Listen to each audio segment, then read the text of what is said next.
un tema tan apasionante como el desarrollo, en el que se encuentran comprometidos todos los pueblos del mundo y al que han accedido pueblos tan pobres como Tailandia, Corea hace algunos años y Taiwán, Reportaje se acercó al arquitecto Belaúnde, pontífice en esta materia, para consultar sus impresiones.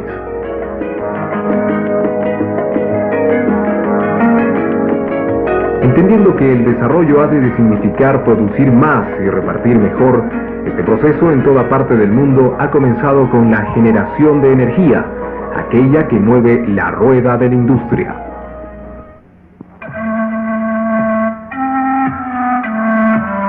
El Perú, debido a su topografía, tiene la posibilidad de generar hidroenergía en volúmenes importantes.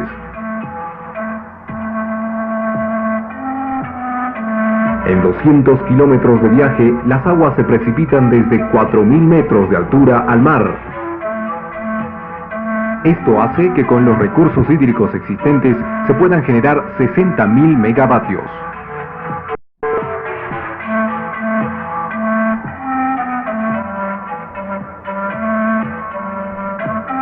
Debemos tener en cuenta que ninguna nación en el mundo puede aspirar a su desarrollo sin echar a mover las ruedas de la industria y sin poseer un cierto nivel de producción agropecuaria. Ambos objetivos son factibles con la captación de aguas para fines hidroeléctricos. Maquinada esta, se puede utilizar luego para fines de irrigación. El Perú experimenta los dos extremos: la aridez completa, la sequía casi total, y por otro lado en la selva la saturación. O el agua falta, o el agua es superabundante y hace daño por esa superabundancia. De manera que ese es un problema que en el desarrollo del Perú tiene que ser estudiado muy a fondo. En el caso de la costa peruana, hay que administrar muy bien los recursos. Recordemos que la costa tiene 9 grandes proyectos hidráulicos, que son Poechos, San Lorenzo, Tinajones, Gallito Ciego, más abajo está Choclococha, Pañe, Aguada Blanca, Fraile y Condoroma. Esos son proyectos que no pueden discutirse porque son reservorios, en el fondo son reservorios, ¿no? Y esos reservorios retienen agua que se pierde en el mar.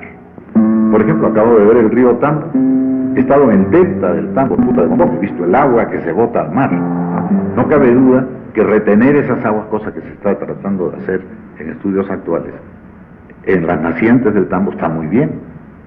La primera obra pública en materia de riego que tiene que hacer el Perú es retener las aguas que se pierden. Mayores represas. Claro. Ahora bien, algunas de ellas tienen derivaciones de la cuenca del Atlántico, pero estas son muy caras. De manera que preferible, por ejemplo, Condoroma es una represa de la cuenca del Pacífico. Retiene aguas que de no retenerse ahí se irían al Pacífico. Se puede criticar la obra, se puede decir que tarda en habilitarse las tierras, pero nadie puede criticar el hecho de que se haya hecho un reservorio ahí. Y yo tengo la enorme satisfacción de estas 9 obras de haber participado en 5, que son Tinajones, Gallito Ciego, que se hizo en su mayor parte en mi segunda administración, Pañe, Aguada Blanca y Condoroma. Total 5 de las 9. O sea, ¿se debe ser la presa de Angostura, por ejemplo? Yo pienso que sí, pero primero hay que terminar la primera etapa. En esto hay que tener mucho cuidado.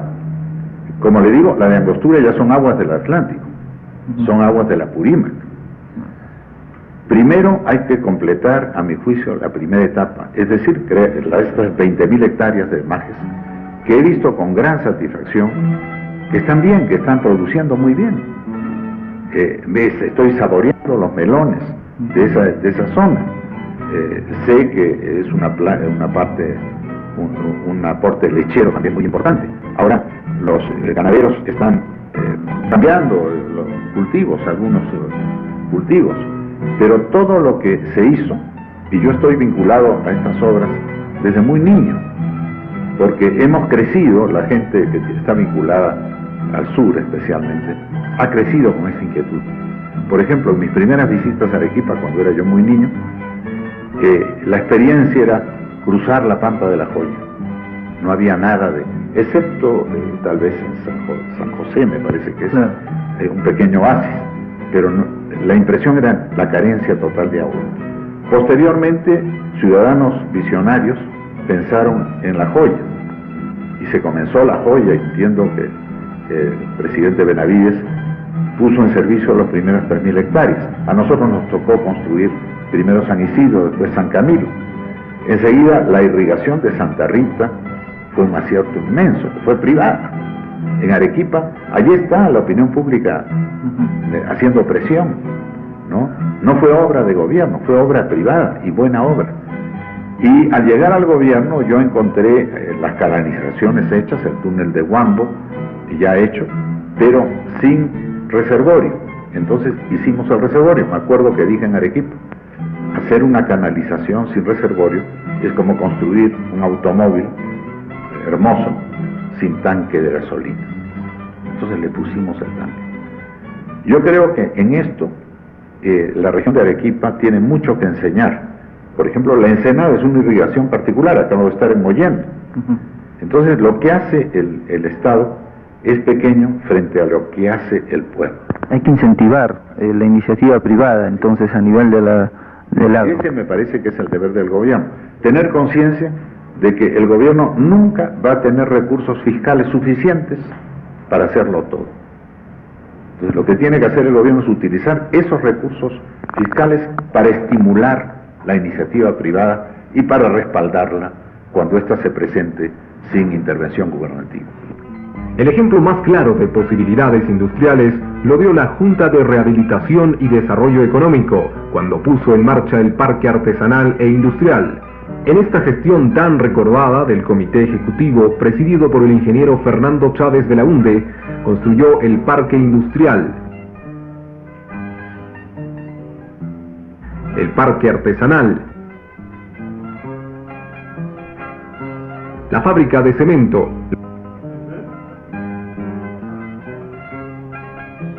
la deshidratadora de alimentos. De ello también nos habla el arquitecto Belaúnde. Mi mejor experiencia, y lo digo con satisfacción en Arequipa, es el Parque Industrial de Arequipa. Nosotros respaldamos a la Junta de Rehabilitación, que en esa época la presidía Fernando Chávez Belaúnde. La respaldamos decididamente y yo siempre creí en el proyecto del Parque Industrial. Es un proyecto modelo, es una muestra de lo que debe hacerse. Esto se repitió en Tacna, naturalmente que ha tomado más tiempo, en Trujillo y en otros sitios. También en Sullana hemos hecho algo en el segundo gobierno. Pero el resultado de Arequipa es óptimo. Ha dado trabajo. Naturalmente la industria, cada puesto en una fábrica genera 3 o 4 puestos fuera de la fábrica. De manera que son proyectos, no hay que medir solamente la planilla de la fábrica, la planilla visible, sino la invisible que está afuera. Y acabo de ver en Tacna el éxito también que tiene el parque industrial. Tomó algún tiempo en despegar, pero ahora está copado, todos los terrenos están copados. Claro, el parque industrial de Tacna, como el de Arequipa es hijo de Charcani, y el de Tacna es hijo de Aricota. ¿No? Ahora que Aricota está fallando, pues va a entrar Charcani, está entrando Charcani a apoyar. En este sentido, la unión de la energía con la industria es indisoluble. Por eso aquí en Arequipa también hay una lección que aprender, que es la monumental escalera de agua de los Charcanis. 1, 2, 3, 4, creo que van hasta el 6, ¿no? Y Charcani 6 también. Charcani 6 también he oído. Creo que ya no ha sido en exacto orden, no, pero fue la comunidad arequipeña y distinguidos ciudadanos de Arequipa los que hicieron Charcani 1 en el siglo pasado. Cuando yo he visto esa maquinaria, que sé que la demandan en la planta en Alemania porque no tienen una muestra tan antigua de su habilidad, he sentido que allí hay un monumento a la iniciativa arequipeña. Es una prueba, esto debe estimularnos para seguir en ese camino. Cuando el pueblo acierta, el gobierno debe respaldar ese acierto, que es lo que ha pasado en Charcani. Nosotros también nos dedicamos mucho a estimular esa construcción, que desde luego no puede ser de un solo gobierno, es una sucesión de gobiernos. Debe haber continuidad en la obra. Y en el futuro hay que proyectar la energía, entonces no puede detenerse. Esto es como montar bicicleta. Si uno se detiene, se cae, ¿no? La generación de energía debe ser un proceso permanente, continuo. Ahora ha habido una detención de la energía en los últimos 5 años, porque solo en los últimos 5 años, ¿qué se ha hecho? Se dio la última etapa de Charcani, el último 5% de Charcani que faltaba. Ya Charcani estaba muy avanzado. Y paremos de contar. ¿Dónde están las otras centrales? Mientras tanto, en 5 años el país ha aumentado en 2 a 3 millones de habitantes, ¿no? Si multiplicamos esto por la relación hombre-kilovatio, veremos que hemos incrementado el déficit y que en vez de mejorar esa relación, ha empeorado. Es decir, que se ha empobrecido el pueblo peruano. Apima es uno de nuestros mejores recuerdos, porque vimos nacer este parque con gente, algunos de ellos descalzos, yo los he visto abrir zanjas. Se les dio un apoyo por la Junta de Rehabilitación, oportuno pero muy limitado, porque la Junta tenía mucho que hacer, tenía que repartir sus recursos equitativamente. Y este fue un crédito semilla que ha florecido. Cada vez que vengo a Arequipa voy a Apima y constato lo que ha hecho el pueblo, cómo ha cosechado, cómo lo que fue un pequeño taller sin equipamiento ahora tiene maquinarias sofisticadas, cómo los que vinieron sin recursos ahora ya son personas no solo solventes, algunas de ellas acaudaladas. Esto es lo que se quería hacer. Yo creo que el Parque Artesanal de Arequipa es un ejemplo no nacional, es un ejemplo mundial. Porque muchos hablan de artesanía, hay mucha palabrería, pero pocos hechos. Uno de esos hechos está en Arequipa. Yo pienso que este parque industrial de Arequipa, que fue construido en mi primer gobierno a cargo de la Junta de Rehabilitación de Arequipa, es un ejemplo, porque ha sido una obra semilla que ha fructificado en otros lugares. Aquí en Arequipa dio un resultado espléndido, porque no solamente significa la colaboración de la obra pública con la obra privada. La obra privada es más grande que la obra pública. ¿Qué se hizo públicamente a través de la corporación? La urbanización, se trajo la energía, los accesos, se pavimentó, se trajo el agua, pero el pueblo ha puesto lo demás. Las industrias son puestas por actividad privada. Entonces, esto ha dado lugar a que el capital invertido aquí sea muy superior a lo que dispuso de fondos públicos la obra. Es decir, que ha magnificado el esfuerzo fiscal. Y esto se ha repetido en varias partes del Perú. Nosotros mismos, en el parque industrial de Tacna, que ahora está teniendo un éxito similar, demoró algo más. También ha habido otros parques industriales, como el que se hizo por el gobierno militar en Trujillo, y como el que hicimos nosotros en Sullana. Pero esta misma idea fructifica en distintos lugares. Aquí existe una realidad. Cuando el pueblo, cuando el gobierno hace como uno, el pueblo puede hacer como 10.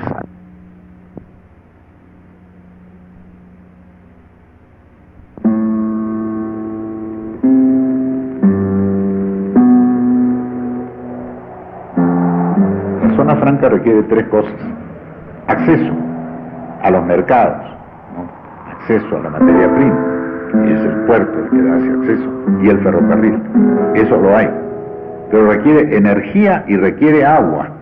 No hay industria sin agua.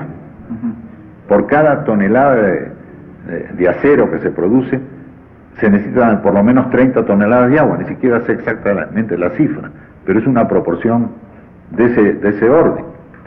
De manera que hay que abastecer en agua y hay que ampliar los servicios eléctricos, porque con plantas térmicas pequeñas no se compite con la industria mundial. Hay que estar conectado a los grandes sistemas hidroeléctricos. En este caso sería, supongo, el de Charcani y sus ampliaciones. La inversión del Estado en industrias, comercio, agricultura y minería debe ser hecha en forma supletoria a la inversión privada en un país que opte por el desarrollo.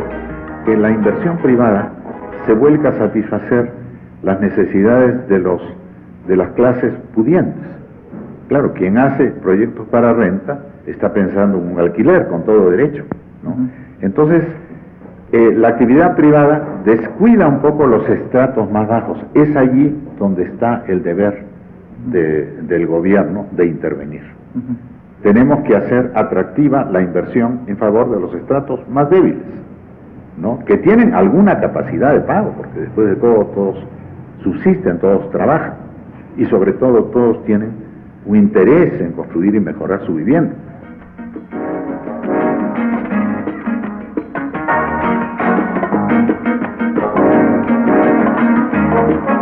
La industria, el comercio, la agricultura, la minería y en general la producción no podría llevarse jamás a buen término si no existe infraestructura vial. El constructor de la carretera marginal de la selva que incorporó un Perú desintegrado al conjunto patrio nos habla.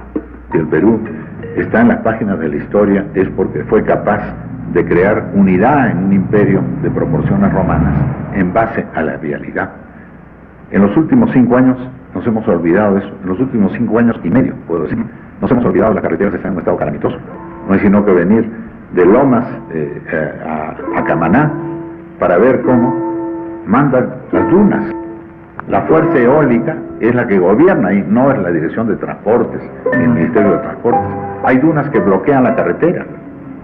El otro día me han hecho prologar un libro americano de fotografías aéreas, donde hay una impresionante que las dunas se muestran bloqueando esta cinta lineal que es la carretera, demostrando, pues, yo lo he llamado un retrato del viento, lo que el viento ha hecho porque nadie lo ha impedido. Las carreteras son fundamentales.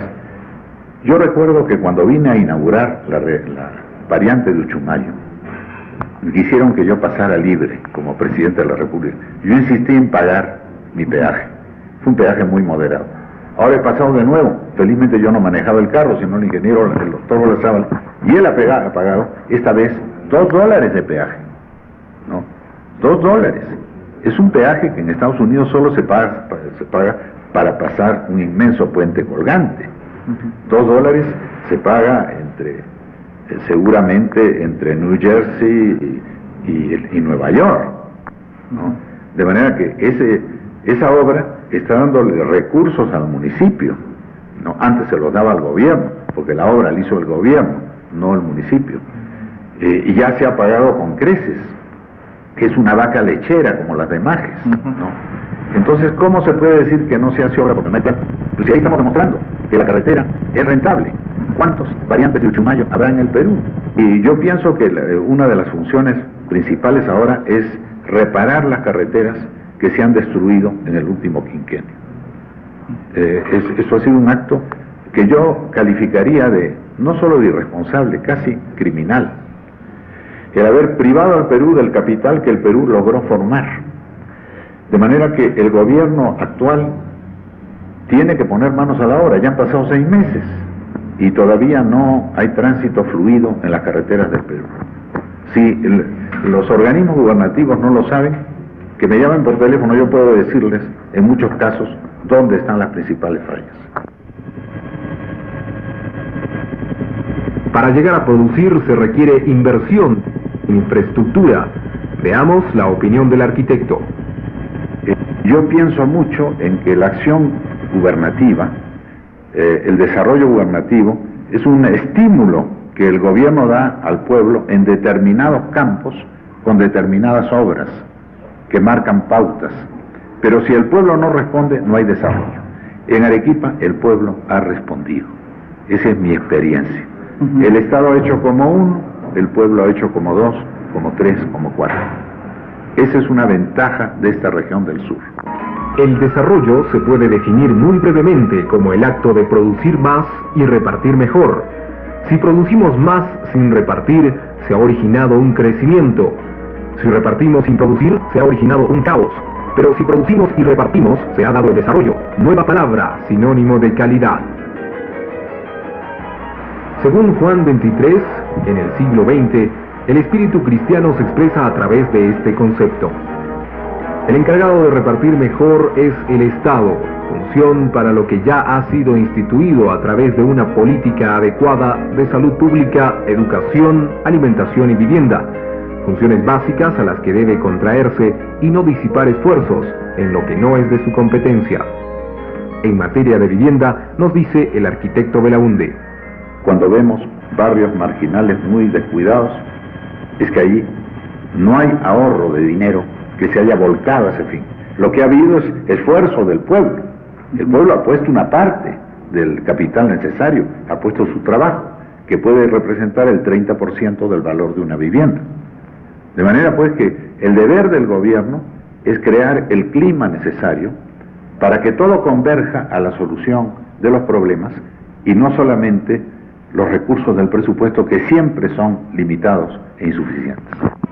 El gobierno no puede construir todas las viviendas, eso es una quimera, pero sí el gobierno, y en nuestro caso lo hicimos, puede tener un volumen suficiente de trabajo para crear ese movimiento y también para dar ciertas pautas de construcción.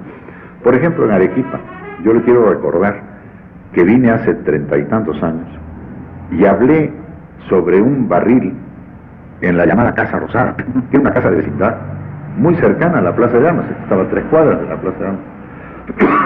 Prometimos hacer vivienda ahí, y es ahí donde se levanta Nicolás de Piedra y sus posteriores ampliaciones. Bueno, yo pienso que esa ha sido una obra de saneamiento. Hemos sustituido viviendas malsanas por viviendas sanas. Posteriormente hemos tenido oportunidad de hacer muchísimos proyectos: Flora Tristán, Dunker Lavalle, Pinatea Reynoso, finalmente dejamos muy avanzado Mostajo. Estos proyectos en sí no absorben toda la demanda, es una pequeña fracción, pero crean un movimiento y por otro lado dan una pauta de construcción. Hacen ver cómo se debe construir. Por ejemplo, no debemos tener una expansión horizontal, eso lo sabemos bien, ¿no? Casitas de un piso no resuelven el problema, llevan los servicios al infinito, se comen toda la quebrada, ¿no? Tenemos que ir a una densidad más alta. No hablo yo de densidades excesivas, pero a una densidad que permita que no se destruya la campiña arequipeña. Por ejemplo, el banco de materiales que creamos en 1980. Es una alternativa al sector Para mí es una de las grandes creaciones.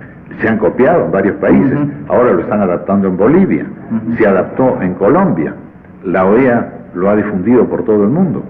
Esa no es una gran panacea, pero es una pauta que permite estimular la autoconstrucción. Yo quiero recordar que en un país tan rico como los Estados Unidos, excluyendo las grandes ciudades, ¿no?, que son masivas e inmensas, el 25% de las viviendas es hecha por los propios propietarios. Es frecuente en el campo, en Estados Unidos, en las pequeñas ciudades, que un hombre le diga: la casa la hice yo. Claro que en esto influye mucho la construcción en madera, que es muy frecuente, y que requiere muy buenos carpinteros, ellos son buenos carpinteros. Pero yo he estado en casa, por ejemplo, de un dirigente en el Banco Mundial.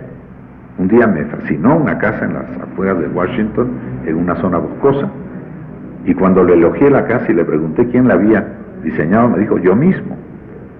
¿Y quién la había construido físicamente? Me dijo: yo mismo. ¿Pero cómo, usted mismo? Sí, con la ayuda de 2 carpinteros. ¿No? Entonces, eso significa pues que la tarea de alojar a la familia, que es una tarea de la más alta función social, corresponde principalmente a la familia, sobre todo si esta familia es pobre. Pero eso no puede hacerla solo, porque la familia no puede hacer caños, aparatos sanitarios con la mano, ni vidrios, ni cerrajería. Entonces necesita un apoyo crediticio, que en los estratos más débiles lo debe dar el banco de materiales. He visto un proyecto en Tacna que me ha impresionado mucho, no obstante que es un proyecto horizontal, de crecimiento horizontal, en zona Eriaz. Se llama Habitat for Humanity, no sé si existe. Así, aquí. Bueno, ese proyecto es muy interesante. He visto un conjunto de 100 casas terminadas y 500 por hacerse, todas fabricadas por el pueblo mismo, inclusive una señora, una muchacha muy simpática y dinámica, que me dijo que estaba con dolor en la espalda porque había hecho los bloques y los había colocado. Entonces, eso es un ejemplo magnífico, porque entonces la cuota inicial de una vivienda la pone el pueblo con su trabajo. Si no tiene dinero, no puede hacerlo con dinero. Eso no quiere decir que deba resignarse a vivir miserablemente, pero puede poner su trabajo. Entonces, ese proyecto, que no es un proyecto gubernativo, es un proyecto internacional, es una gran enseñanza. Yo lo secundo decididamente. En el fondo, es la idea, la vieja idea de la minca, sobre la cual nadie tiene un derecho de autor particular. El derecho de autor es colectivo, nos pertenece a todos los peruanos. Y lo que sí nos pertenece a nosotros es el haber modernizado el sistema, el haberlo complementado con la economía monetaria, es decir, el haber creado lo que llamé el mestizaje de la economía, porque en el Incario la minca se hacía sin combustible, no había combustibles, sin vehículos, no había vehículos, y a veces con una dirección técnica muy elemental, mientras que una minca moderna, mestiza, es una minca en la cual hay una dirección técnica que se paga en dinero, hay herramientas que se pagan en dinero, hay vehículos y en algunos casos máquinas que se pagan en dinero, pero el pueblo pone otro tanto con su trabajo. Entonces, esta es una idea de origen andino, que tiene una importancia fundamental, porque se basa en la ley de hermandad, que es exactamente lo contrario al odio de clases o a la lucha de clases. Presidente, ¿cómo debe ser la estructura urbana de las ciudades que van creciendo, por ejemplo Arequipa? Bueno, fíjese usted, la cuestión urbanismo y arquitectura es algo muy delicado en un pueblo que tiene historia y que tiene testimonio de lo que hizo en el pasado. Aquí en Caima, por ejemplo, tenemos una muestra de la alta calidad artística de esta comunidad. Las iglesias son generalmente obra del pueblo. El pueblo las concibe, el pueblo en realidad las financia. Lo importante, desde luego, es mantener la calidad artística en la obra moderna, que no va a ser igual a esto, porque no se trata de copiar esto. Un gran arquitecto moderno, Le Corbusier, dijo: la tradición es una flecha que apunta al porvenir y no al pasado. Entonces tenemos que apuntar al porvenir, tenemos que tener en la Arequipa de hoy una arquitectura actual, que no sea copia de esto, pero que esté al nivel intelectual de esta producción. Eso es a lo que yo... Que refleje el mensaje. Que refleje el mensaje y el mantenimiento de una alta jerarquía estética, que es lo que caracteriza a este pueblo. En los últimos años, como fruto del accionar político, nos encontramos aislados del resto del mundo y paralizada la obra pública, que genera un importante efecto en el trabajo. Ahora se nos ha llevado a una situación difícil desde el punto de vista fiscal, ¿no? Desde el punto de vista crediticio. Primero por la ruptura con las agencias crediticias, lo que fue un grave error. Recordemos, por ejemplo, acá tenemos el ejemplo a pocas cuadras. ¿Quién financió la modernización del agua potable en Arequipa? El primer crédito del BID se le otorgó a Arequipa. Lo que muestra la tenacidad de los arequipeños, porque desde luego eso no lo inventaron en Washington. Alguien estuvo detrás de ellos, el plan Fluker, el famoso plan Fluker. No se podía hacer sin crédito externo, porque en un sistema de agua hay muchos elementos que no se fabrican en el país, que hay que importar. Hay equipamiento, hay bombas, hay motores que no se fabrican, entonces hay que importarlos. Y no estamos en condiciones de gastar nuestras pocas divisas en ese tipo de operaciones. Por eso es indispensable mantener el crédito y el buen nombre del país. Cuando yo dejé el mando la segunda vez, le dije al presidente entrante que teníamos más o menos 1.600 millones de créditos por desembolsar solo por el Banco Mundial y el BID, y que había que aprovecharlos.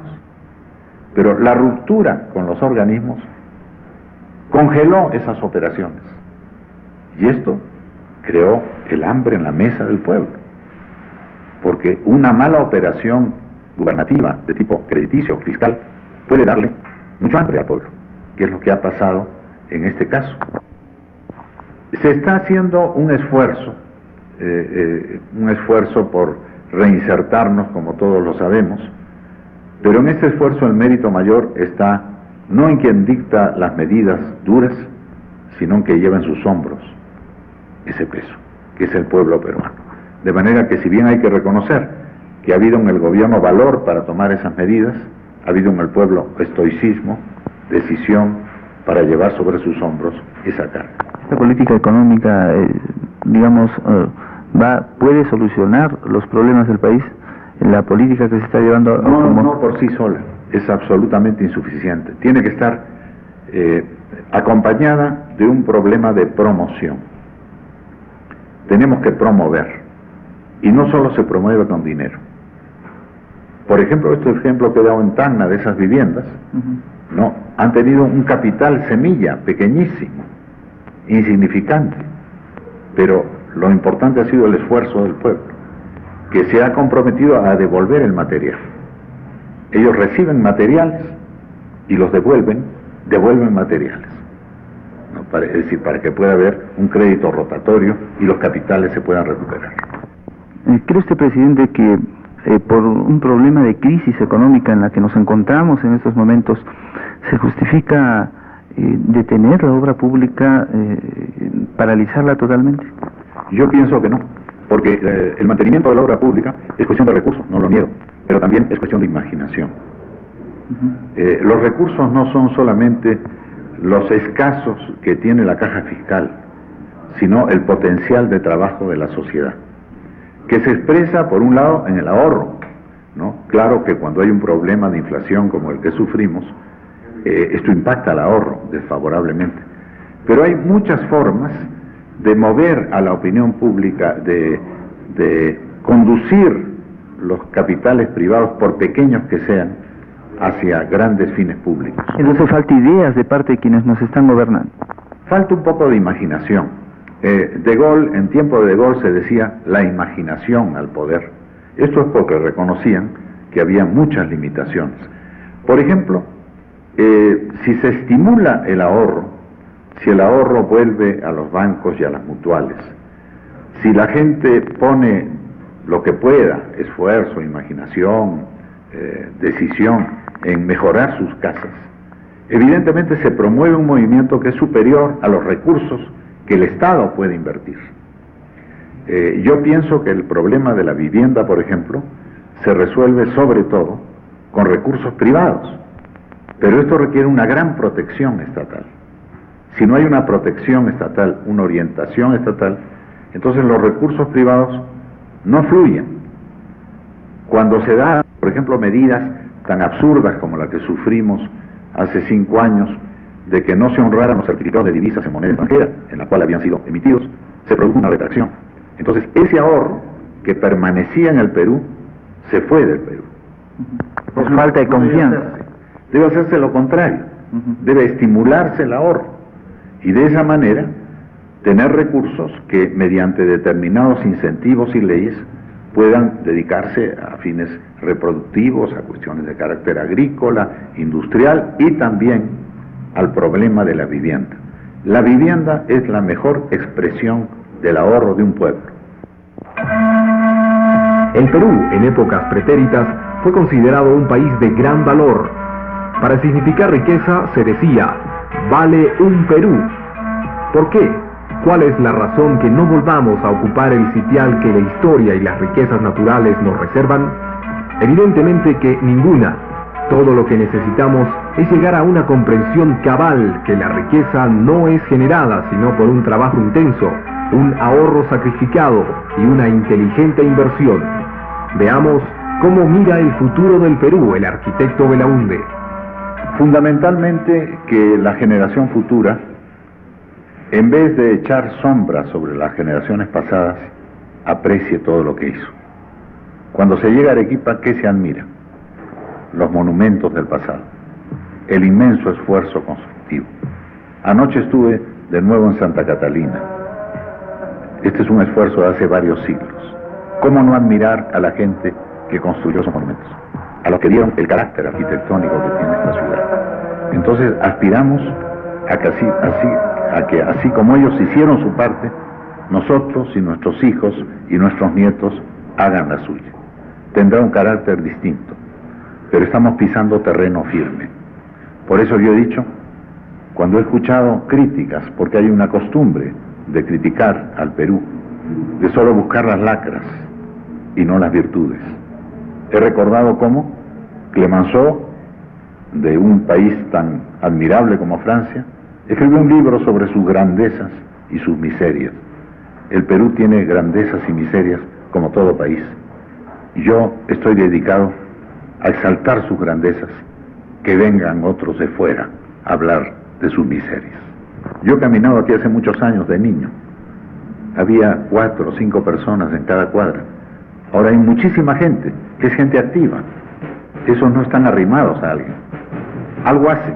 Serán ambulantes, serán trabajadores espontáneos, tramitadores, en fin, lo que se quiera, obreros en las industrias, artesanos. Pero se ve aquí un gran vigor. Arequipa se ha convertido en un gran centro comercial. Y yo creo que esto ha venido a sustituir otras actividades. Por ejemplo, antes el paso a Bolivia era una de las fuentes de recursos de Arequipa. Eso afortunadamente se ha perdido, y se ha perdido por falta de visión. Yo pienso que hay un buen futuro para el Perú. No niego las condiciones duras que atravesamos en el presente, pero ¿cuáles son mis fundamentos? El Perú tiene recursos, pero la naturaleza no los ha puesto al alcance de la mano, los ha puesto en situaciones difíciles. La minería está en regiones de gran altitud, el petróleo está en una selva que no está plenamente conquistada, de manera que requiere mucho trabajo. Ahora hay una explosión demográfica, que significa que cada año hay mayor demanda de escuelas, de seguridad pública en términos de policía, de salud pública en términos de postas médicas, hospitales, etcétera, de agua potable, que es una cosa fundamental, de energía eléctrica. Entonces, pues, la demanda está ahí, hay mucho que hacer. Como decía Vallejo, hay hermanos, muchísimo que hacer. En este poema de Vallejo, lo que me gusta es el hermanos, porque eso viene de la ley de hermandad. No dice hay muchísimo que hacer, o hay compatriotas, muchísimo que hacer. Dice hay hermanos, muchísimo que hacer. Y no obstante que Vallejo era muy avanzado en sus ideas ideológicas, en sus ideas políticas, yo pienso que él, en el fondo, ha recogido allí el mensaje milenario del Perú, de la ley de hermandad.